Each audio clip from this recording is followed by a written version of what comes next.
Welcome to Telangana rising news. రాష్ట్రంలోని గురుకులాలు వసతి గృహాలకు ప్రతి నెల గ్రీన్ ఛానల్లో నిధులు అందించేందుకు కార్యాచరణ ప్రణాళిక సిద్ధం చేయాలని ముఖ్యమంత్రి శ్రీ రేవంత్ రెడ్డి గారు అధికారులకు ఆదేశాలు జారీ చేశారు. విద్యార్థుల హాజరుకు ముఖ గుర్తింపు వ్యవస్థను ఏర్పాటు చేయాలంటూ సూచించారు. ఎస్సీ, ఎస్టీ, బీసీ, మైనార్టీ గురుకులాల్లో అత్యవసర పనుల కోసం ముఖ్యమంత్రి సహాయ నిధి నుంచి 60 కోట్ల రూపాయలు కేటాయించినట్లు వెల్లడించారు. ఈ నిధులను తాత్కాలిక సిబ్బంది వేతనాలు, వసతి గృహాల్లో మోటార్ల మరమ్మతులు, ఇతర అత్యవసర పనులకు వినియోగించాలని సూచించారు. ఇక్కడ మరొక ముఖ్యమైన అంశం చూసినాం.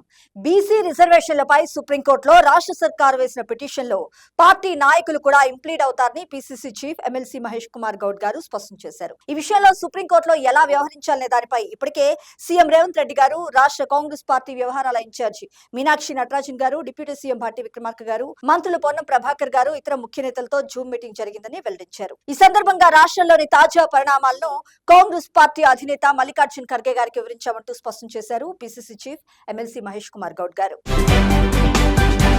ఇక్కడ మరొక ముఖ్యమైన అంశం చూసినాం. బీసీ రిజర్వేషన్ల పెంపుపై హైకోర్టు ఇచ్చిన స్టేను సవాల్ చేస్తూ రాష్ట్ర ప్రభుత్వం సుప్రీంకోర్టులో పిటిషన్ దాఖలు చేసింది. బీసీలకు 42% రిజర్వేషన్లతోనే స్థానిక సంస్థల ఎన్నికలకు వెళ్లాలని సీఎం రేవంత్ రెడ్డి గారు భావిస్తున్నందున ప్రతి అంశాన్ని క్షుణ్ణంగా పరిశీలించారు.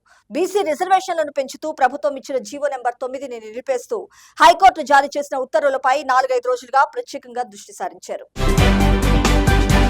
ఇక్కడ మరొక ముఖ్యమైన అంశం చూసినాం. ఐపీఎస్ కే రక్షణ లేకుంటే సామాన్యుల పరిస్థితి ఏంటంటూ డిప్యూటీ సీఎం భట్టి విక్రమార్క గారు ప్రశ్నించారు. పూరన్ కుమార్ ఆత్మహత్య చాలా బాధించిందంటూ కూడా పేర్కొన్నారు. ఆయన చండీగఢ్ లో ఆయన కుటుంబ సభ్యులను పరామర్శించారు డిప్యూటీ సీఎం భట్టి విక్రమార్క గారు. ఈ సందర్భంగా కుటుంబ సభ్యులతో ఫోన్ లో మాట్లాడిన సీఎం రేవంత్ రెడ్డి గారు వారి ప్రగాఢ సానుభూతి ప్రకటించడంతో పాటు ఆ కుటుంబానికి భరోసా కల్పిస్తామంటూ పేర్కొన్నారు. ఇక్కడ మరొక ముఖ్యమైన అంశం చూసినాం. మేడారంలో సమ్మక్క సార్లమ్మ గద్దెల ప్రాంగణం విస్తరణ, జాతర పనులను 90 రోజుల్లో పూర్తి చేసేలా ప్రణాళికలు రూపొందించినట్లు మంత్రి పొంగులేటి శ్రీనివాసరెడ్డి గారు పేర్కొన్నారు. పంచాయతీరాజ్ శాఖ మంత్రి సీతక్క గారు, ఎంపీ బలరాం నాయక్ గారులతో కలిసి సోమవారం ఆయన మేడారంలో పర్యటించారు. గద్దెల ప్రాంగణం వద్ద చేపట్టే పనులను పరిశీలించి ఇంజనీర్లకు పలు సూచనలు చేశారు. ఈ సందర్భంగా మేడారం గద్దె అభివృద్ధికి 251 కోట్లతో అభివృద్ధి పనులు చేపడుతున్నట్లు వారు వివరించారు.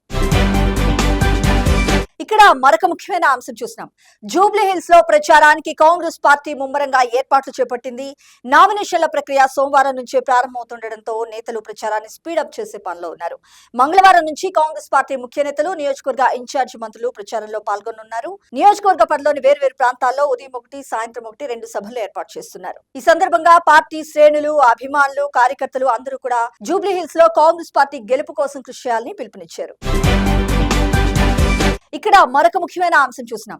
సామాజిక న్యాయమే కాంగ్రెస్ పార్టీ లక్ష్యమంటూ PCC chief MLC Mahesh Kumar Goud garu స్పష్టం చేశారు. కాంగ్రెస్ పార్టీ ఒకసారి మాట ఇస్తే అది సాధించేంత వరకు ఎంత దాకైనా పోరాడుతుందని చరిత్ర చెప్తుందంటూ పేర్కొన్నారు. అందుకు తెలంగాణ రాష్ట్రం ఏర్పాటే నిదర్శనమంటూ తెలిపారు.